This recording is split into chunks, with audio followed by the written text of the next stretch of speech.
Welcome once again in the second session of teleconference.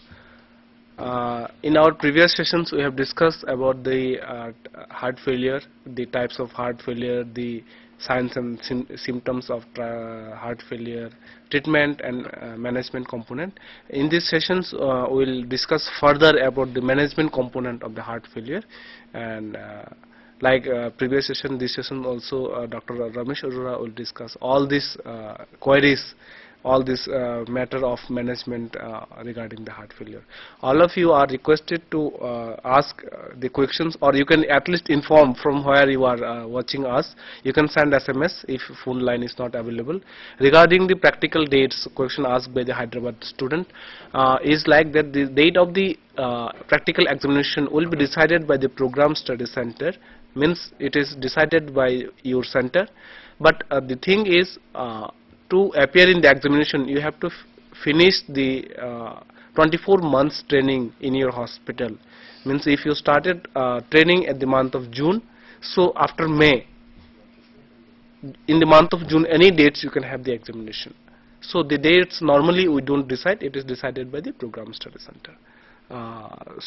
Here I would like to hand over to Dr. Ramesh Arora to continue the topic. Discussing further about the management of heart failure, we were just coming on to the device therapy, and we started with biventricular pacing or CRT. Now, how to select these patients is an important point, and in which we have to see whether there is atrioventricular dyschrony, intraventricular or interventricular dyschrony. Various echocardiography modes are used, and with the help of M mode, we can see that there is a septal to posterior wall delay. This delay should not be there, and if the delay is more than 130 milliseconds, then these patients are selected for the management. The idea of knowing all this is to have the better outcome with the CRT therapy, that is, the patients will respond better to the therapy. Now, these images are just showing us, these are 2D images which are in the 4-chamber long axis and in the 2D 2-chamber view, 4-chamber, 2-chamber and long axis. Now, the color has been given to it. The idea is to avoid with the naked eye, so that there is no mistake done in looking at it, and the color has been added to it to see. If you see now, from the septum to the lateral wall, there is a delay, and the color is different in all the, you can see from here to this in the long axis, in the 2-chamber view as well, you can see. And what is being shown here is that right from the septum to the lateral wall or to the inferior wall or posterior wall, there is a delay which is more than 200 milliseconds. So what we needed for the CRT therapy was 130 milliseconds.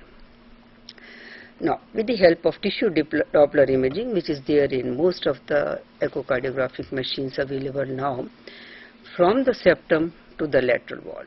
Now, you have a Doppler here, you can see the colors also, that one is a septal and another is a lateral wall. The peaks should have been together, they should coincide with each other in a normal person.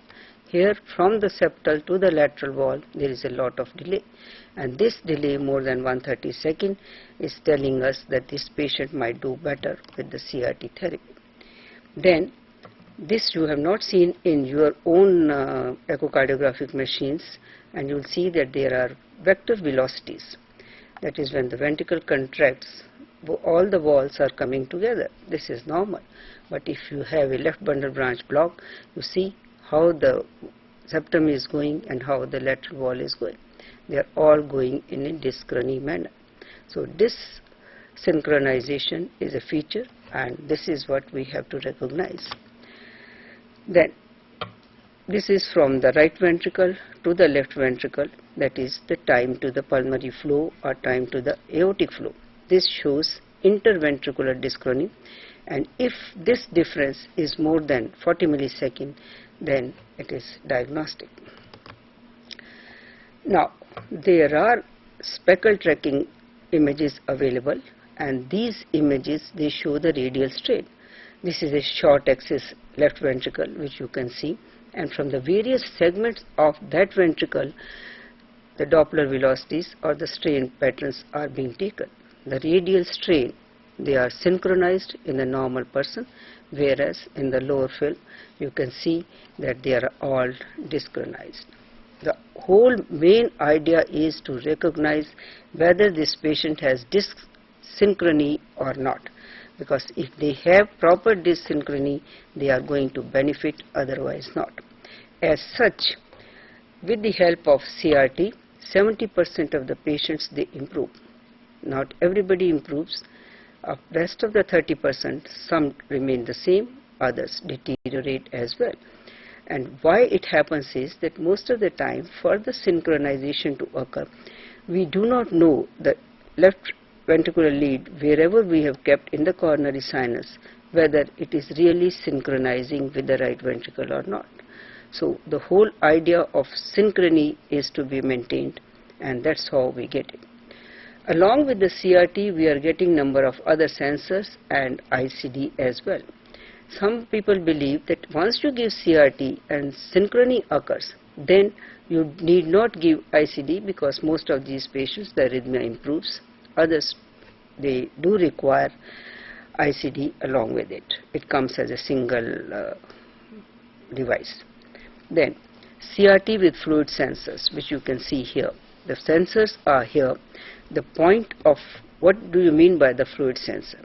There is an external device which communicates with the CRT sensors, and they measure the amount of fluid in the lungs. That is how the lungs are being shown here. And this means that you can optimize the dose of diuretics and reduce the hospital visit, as well as the patient's hospitalization is not required. Now, stem cell therapy or the gene therapy, which we all talk of, and for all diseases this therapy is being talked of. So far investigational and is being given to some of the human beings, and this trial has been conducted at All India Institute of Medical Sciences in cardiomyopathy patients. How do we obtain the stem cells? They can be from the muscle cell, which can come and they will increase the myoblasts and they will increase the repair the injury. It can be obtained from the adipose tissue or from the embryonic cells. It's very well known in the literature about the embryonic cells, but these cells are only 5 days after fertilization and they are immunogenic, they are not used. Then comes the blood cells. These erythropoietin cells or hemopoietin cells, they only are used for the epithelial cells of the GIT tract and skin. Now we are left with umbilical cord cells, which is nowadays you have seen that there are banks available, and when the baby is born, then the umbilical cord cells are being stored and kept in the bank. Lastly, the bone marrow cells, which are being used and they are being tried in various diseases. What is a stem cell? Stem cell has the property which is clonogenic and newly remodeling, that is newly differentiating all the time, that is all the time their new cells are being formed. And what those cells are, either they remain as a stem cell alone, or they can become a specialized cell if they are implanted into the brain cell, if they are in the muscle cell, if they are in the blood, RBCs, if they are in the heart, then myocytes. And these myocytes, once the stem cell converts into a myocyte, they integrate themselves into the wall and increase the contractility. Thus the synchrony is maintained and they avoid the electrical deactivation or dysynchrony, so that to avoid congestive heart failure. How these cells are given? They are given intracoronary, that is when these patients of, supposing there is a patient of acute MI and is undergoing PCI, then intracoronary infusion with the specialized balloons, the delivery can be given. Then catheter based intramyocardial needles. Some of you must have seen that there are machines available in your for RF ablation, where these are called NOGA or 3-dimensional color coding machines, and with that help we can make out the scar tissue and the normal tissue, and we can find out where the scar and the normal tissue is, knowing that with the help of the percutaneous needle we can inject at the site where the demarcation of the normal and the scar tissue is, because that is the site where we are going to have more of cardiomyocytes developing from the bone marrow cells which we are going to inject. And lastly, during surgery we can inject these cells onto the site and obtain the results. A large number of trials are going on and they are there, and it has been seen with the help of bone marrow mesenchymal cells in the BOOST trial, which was given intracoronary at the time when primary TCA was done, and it improved the ejection fraction as compared to the placebo. It was 6.7% versus 0.7%, but there was no change in the risk of restenosis. We are not expecting that. Actually, we are only expecting the improved in the ejection fraction. It can be given passive, intravenous, or they can be given MAGIC trial. It has again been given intracoronary, but they have been the peripheral cells. Then in POSMEN trial, they have been given intramyocardial with the help of that NOVA machine I was telling you, which is used in RF ablation, and percutaneously at the site of demarcation, and top care again intracoronary. All these have just shown improvement in the ejection fraction, no change in restenosis, or in fact one of the trial has shown more restenosis in these patients. The question is that how to take the patient is going to have myocardial infarction and whether his bone marrow should be preserved. So all these things are being now talked of and now being thought that just like umbilical cells are being stored, can the patients who have a greater risk of developing coronary artery disease give their bone marrow cells, and they will be preserved and used at the time when it is really required. These are just questions in mind and ideas which are being speculated. Coming on to the other devices which are called assist devices. They are not percutaneous, they are surgically implanted assist devices. We know that the patients have been given cardiac transplantation, and many of the patients who have received transplant, they need immunosuppression drugs. Donors are difficult to obtain. In the last few years, we have seen that the number of cardiac transplants have reduced tremendously as compared to when it was started, and there was a lot of enthusiasm about it. Moreover, the criteria has been revised, and it has been said that those patients who are less than 65 years and those who really do not have any comorbid conditions, they benefit better, so they are the ones who should be selected. Because of this, number of patients are left behind and do not fall into these criteria, so something has to be done to these patients. Then artificial heart is being tried, and then a large number of left ventricular assist devices are being there. Here you can see that there is a device. You can see this cannula, that the blood is sucked from the left ventricle, it is put into aorta. The whole idea is to reduce the function of the heart. We want the heart to rest, and we want the heart to heal by the time we remove these devices. Supposing if there is a patient of myocarditis in gross failure not improving, the device is given. Once the inflammation resolves and the patient recovers, the device can be removed. Sometimes following coronary bypass surgery, patients are in failure and they are given assist devices for a certain period of time. The belt is there and the triggers are there, and you can see that how they are. This device which I have shown you here is called a left ventricular assist device. It can be a ZAR. There are a number of ones which are available. The last one which I will tell you is the NovaCar, and that NovaCar fits into the abdominal wall, and the circulation is the same as it is shown here, and around the belt is a battery. The battery can last for about 10 to 12 years. The battery is rechargeable and replaceable, so that the many patients who cannot be benefited by other means, they can be benefited by this and they can lead the normal life. The devices are expensive, and many of them, many people cannot afford them. Lastly, the surgical ventricular remodeling. Now, as I told you that the transplantation is reducing because of certain points. So, and the many patients who are left, can they be benefited by surgical means? Yes. Sometimes when we do coronary artery bypass surgery, then there is a ventricular aneurysm, and that ventricular aneurysm is resected. Then at the same time, the idea is to remove the thin scar tissue. If we remove the skin scar tissue, the thinned out myocardium, which is not of any use for energy, then we reduce the size of the left ventricle, we change the shape of the left ventricle, and that improves the ventricular function. So if you see right down here, right lower corner, is a door procedure. This is a procedure in which the apical, apicolateral and the epicoseptal tissue is removed from the apex, and then the linear stitches are put, or if the sutures are too long, then a patch is to be used. Similarly, when it is at the anterolateral wall, a linear stitch is given, and if it is at the septum, septoplasty is done. The whole main idea is just the same.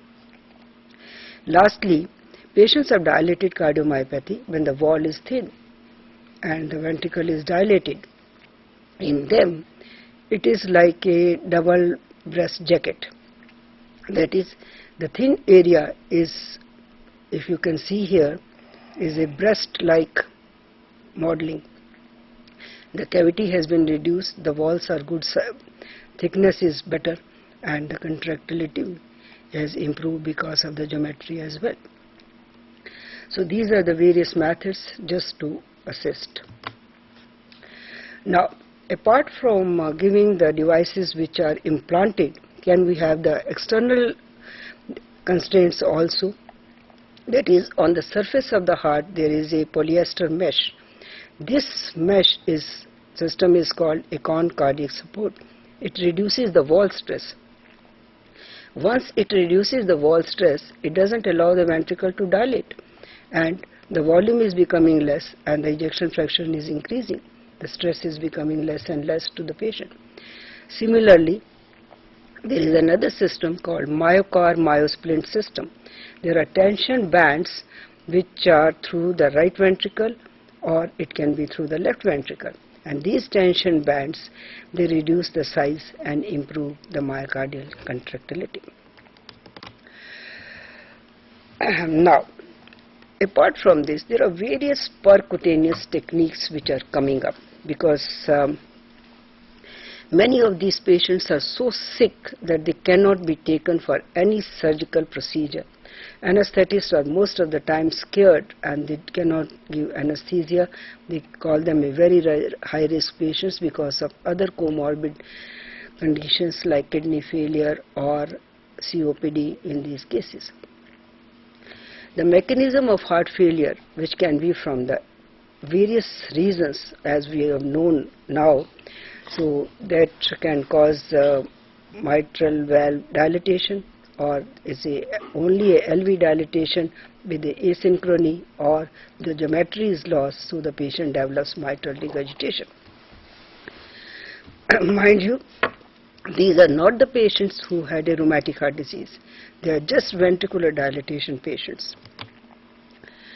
What can we do for them? Percutaneous options for mitral repair are now available. What surgeons have been doing is that they have been doing edge-to-edge repair.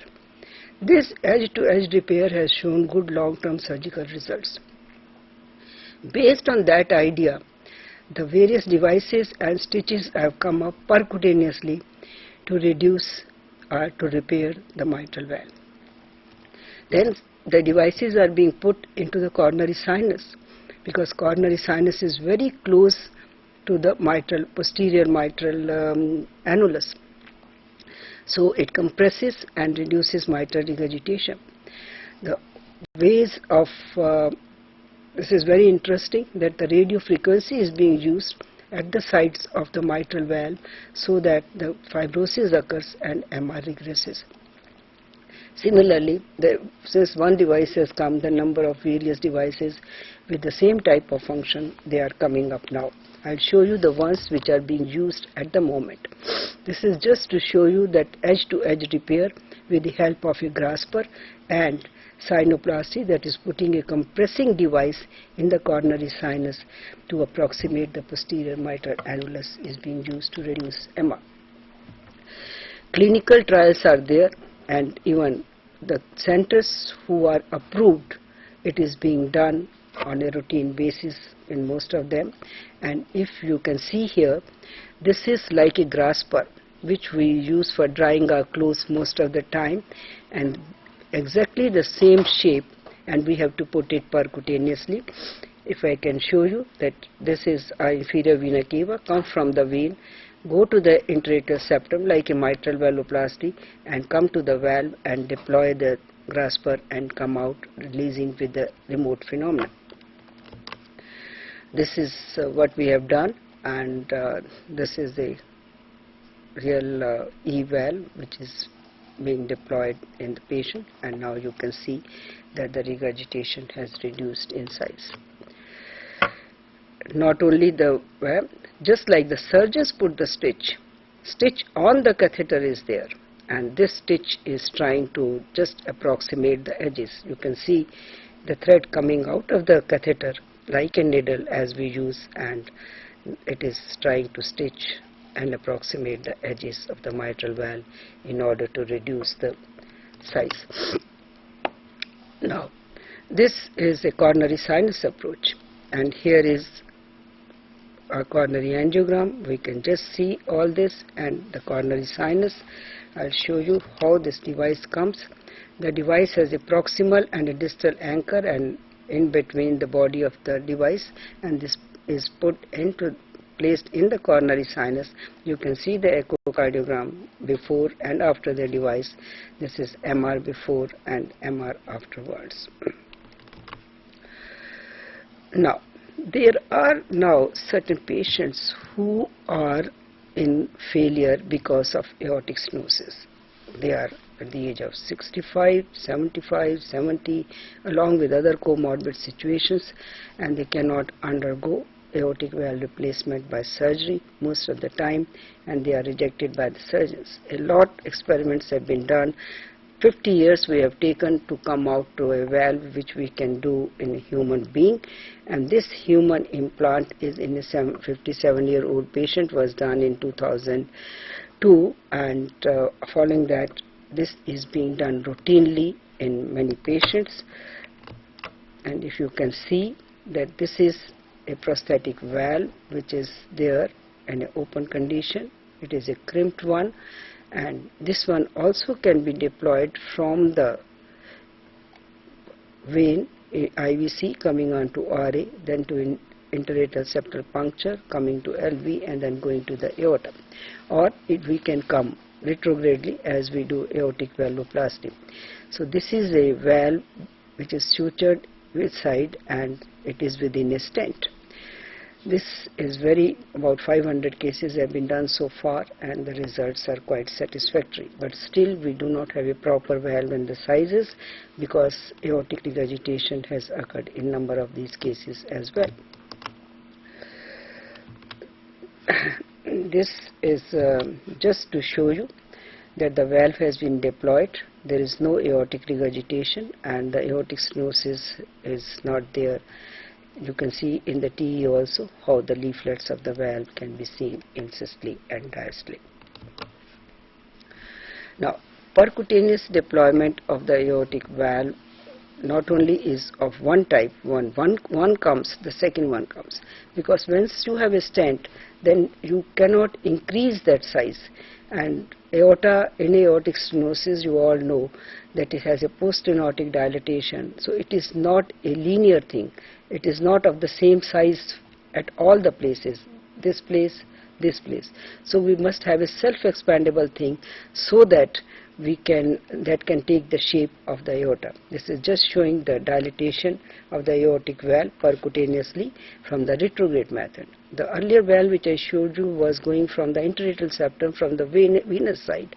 This is from the femoral artery that we are coming and ascending aorta, crossing the valve and into the left ventricle, and the balloon is here doing aortic valvuloplasty, and then following that the valve in the crimped position is here, and the valve after opening. The mesh is just an expandable stent within which there is a Edward type of a valve which has been stitched. This is one of our own cases which we have done in Metro Hospital about 2 years ago, was the first case in India. Now, once we are given all these therapies, what happened to these patients? The mortality with the various devices and the long-term follow-up really is not altered most of the time. But what is altered is the symptomatic improvement. If we give the CRT therapy or biventricular therapy, it's not that we are prolonging the life of an individual. What we are doing is that the symptomatic things are improved. Once it has been done, then how do we monitor these patients? There are monitors available, and that the patients do not have to come to the hospital all the time, and these are also implantable monitors. The one which is shown here on the left hand corner, and this is called Chronicle. This is a monitor which is implanted in the body, and we have a remote control in our own hand, as well as there is a monitor. The patient continuously monitors, and once a week the data from the house is sent to the center, and once the data goes to the center, the data is analyzed by the physician, and they try to adjust the dosages. About 275 patients have been done, and they are enrolled in this trial which is called COMPASS trial. The most important in this is to measure the intracardiac pressure. That is, what you want to know is the left ventricular and diastolic pressure or the LV pressure, because you want to adjust the dosages of the various drugs depending upon that. It's not very easy to monitor that data, but this is what is being tried to do, and the hospitalization of the patient is being reduced. The other type of a sensor which I have shown you here on the right hand corner, and that is called heart pod. This is really very interesting, and that is, there are two components. There is a one component which is stitched to the atrial wall in the body, and the other one is a module plus a monitor. And this module and a monitor, this is in your own hand with the patient and what it does is that it senses all the intracardiac pressure. And this word POD means physiologically optimized dosimeter. Before the patient develops symptoms, there is a change in the intracardiac pressures. So what it is measuring is the intracardiac pressures hours or even days before the patient develops symptoms. So you are trying to alter the drug and the treatment before the patient develops the symptoms. So this is a physiologically optimized dosimeter. It is measuring the pressures inside and is trying to adjust the dose of the drug. So this is the most useful monitor which is there. But mind you, these are all, they look all theoretical at the moment, but once you have a number of patients and you have all these things readily available, it will be much better for the patient not to be coming to the hospital and the dose being adjusted with the help of these dosimeters, and the patients will be feeling better and not becoming symptomatic with failure every time and every time reporting to the doctor and the doctor trying to adjust the dose. So this is what is available now with us. These are the things which I had to tell you, and this finishes our topic of heart failure. There are a number of other modalities which are there and number of other things which are there. Supposing the patient has mitral regurgitation, we have to do MVR. If the patient has aortic regurgitation, we have to do AVR, coronary artery bypass surgery. All these things are in addition to what we have been talking, because we were not talking about each and every disease in detail. We were talking in summary about the heart failure. So leaving those things and leaving those into consideration, that those diseases are being treated by all of us, and then we are left with no choice. And when a no choice is left and an end stage occurs, then how do we approach these patients? And these are some of the newer devices, surgical modalities, and handheld monitors which are there with the patient, implanted, available to us for better treatment and outcome. In spite of all what we have as the newer therapeutic agents, as well as we have the newer device management, most of these patients, they succumb to heart failure, and nearly 1 million people die every year of heart failure, whether it's primary or secondary due to any cause. Thank you. Yeah, ma'am. Before ending, there are a few queries like regarding in your presentation and discussion. You mentioned about the fluid management, and you also mentioned that after certain period, the diuretic become resistant and all this. Ma'am, actually, can you explain it in a better way that how this diuretics and fluid management it become resistant, and how much it is? The point is, supposing the patient is taking one tablet of furosemide a day, the whole dose effect is over by the time the evening occurs, and that effect is over, and slowly it becomes a rebound. So one effect is that. The other is when the diuresis, when you give more of the dose, you increase the dose. When the diuresis is more, then the fluid balance in the body is less. Once the fluid is less, the splanchnic blood flow is reduced, the flow to the kidneys is reduced, and cardiac output is reduced. When the cardiac output is reduced, then the adrenergic mechanism comes into play, and this adrenergic mechanism, along with the less flow to the kidney, that is glomerular filtration rate is less, the renin increases. At the same time, this adrenergic drive, that is the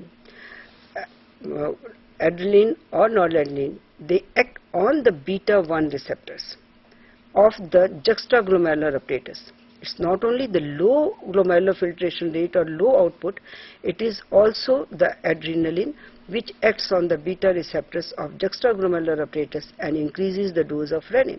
Once renin is increased, the angiotensin II is increased. Angiotensin II is again a vasoconstrictor, and it increases aldosterone, and all that increases the again the reabsorption of sodium and water, and the retention keeps on occurring.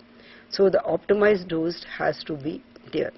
The third thing is, when we keep on giving diuretics or anything, any dose, then our loop medullary system hypertrophy occurs.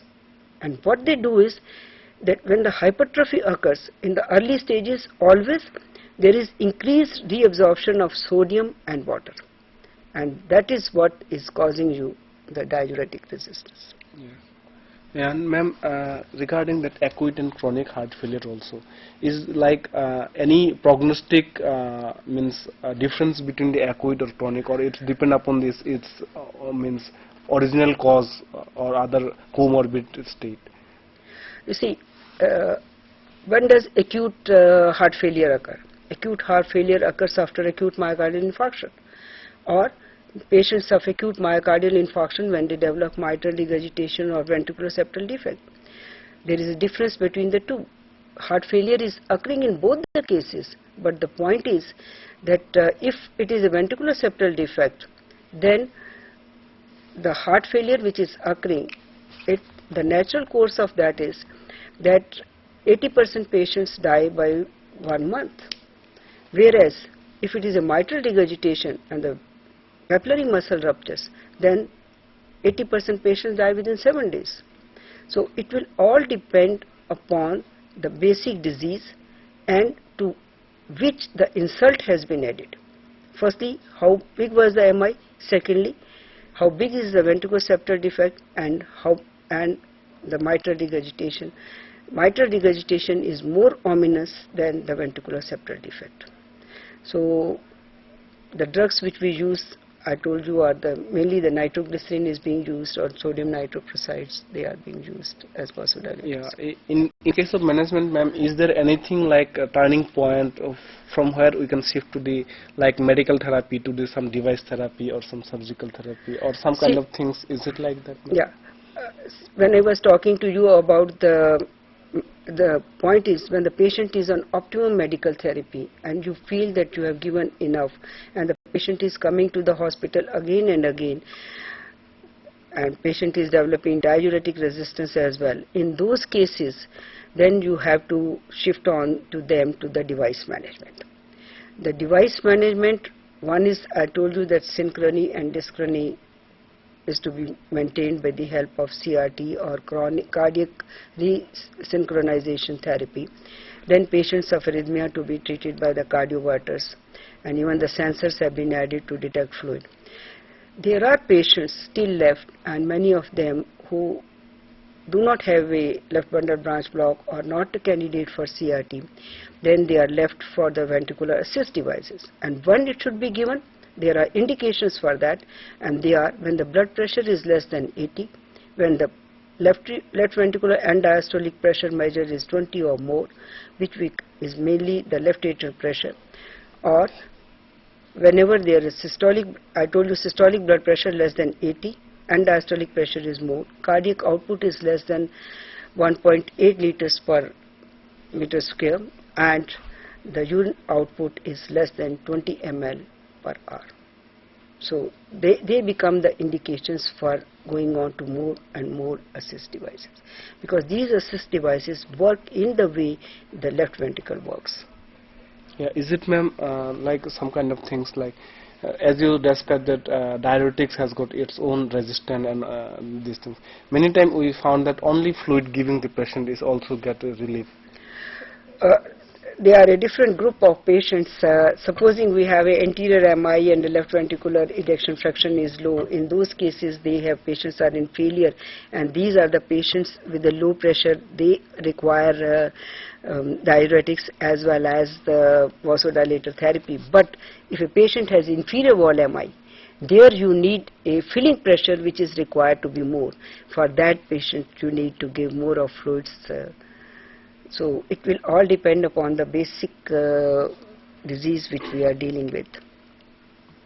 Is that, ma'am, there is like the causes of heart failure, most of the time it is because of heart itself, and most of the time it is maybe because kidney disease or some liver disease or maybe some anemia or some other neurological. So, ma'am, is there any percentage like it is only because of primary reason of heart or some kind of things or some See, other? those diseases are different. They are mainly non-cardiogenic. They are grouped under the heading of circulatory failure. They are hemorrhagic shocks and septic shocks. They most of the time maybe in the septic shocks also at times because of the interleukins being found or the cytokines being there the ejection fraction becomes low, and once that infection is over, then the ejection fraction is more. Many times people say so and so found a low ejection fraction, so and so found a high ejection fraction. This may be because of the improvement or deterioration in that patient that the change of ejection fraction occurs. It does occur, but most of the cases are cardiac cases, and they are primary heart patients rather than patients coming to us from the respiratory units or from the nephrology units. So. Thank you, ma'am. We have received the queries from these student from Calcutta. Actually, Calcutta students want classes on anti-arrhythmic and anti-arrhythmic drugs. I think we have already conduct sessions on anti-arrhythmias as well as treatment of anti-arrhythmias in the previous year. Right now, we have also got queries from the BM Birla Hospital regarding the books. Regarding this, I would like to request you, please write an email to pgdcc@ignu.ac.in. The address is already in your program guide. Or write the same email to mpdd@ignu.ac.in mentioning your problem as well as your enrollment number. And regarding other classes, other classes of the teleconference, means in the next teleconference we will inform in the through email. And I I would like to request all you again, please send me the feedback pro forma which I was sent to you by the email. And I am also requesting you, please send me the feedback pro forma of the teleconference sessions. We have received only from the St. John hospitals regularly, but we don't receive from any other center. This is the unfortunate part. Until unless you people give me feedback, how I will improve the quality of services. So here we would like to stop these sessions, and I would like to thanks to Dr. Ramesh Arora because she spent her valuable time and described you regarding this heart failure. I would like to thanks to our regional directors, regional director office staff, to help our student to avail these facilities. I would like to thanks to our all the students from here in studio as well as across the India who have interact with us for these sessions. And this special thanks to the AMPC team who really helped us to broadcast this program across the India. Thank you very much.